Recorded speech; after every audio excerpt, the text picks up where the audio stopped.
Ang liturgical reading para sa Lunes na ika-12 linggo sa karaniwang panahon ay mula sa Mateo, kung saan magiliw na pinalalahanan tayo ni Jesus na huwag nang humatol upang hindi kayo mahatulan.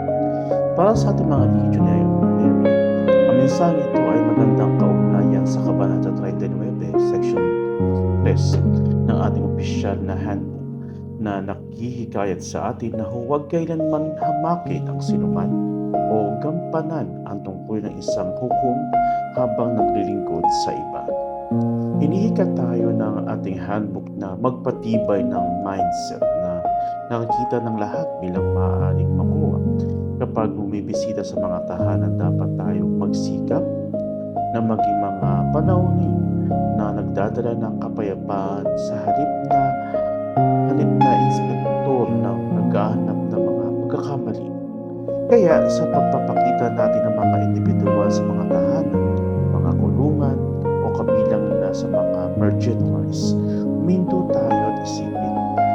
Tinitingnan ba natin sila sa pamamagitan ng isang lente na pagpuna o tinitingnan muna natin sila bilang mga minamahal na kaluluwang itinatangi ni Jesus at ni Inang Maria? Sama-sama mangako tayo na maging mapagkukunan ng pagmamahal at suporta sa lahat ng ating mga nakakaharap.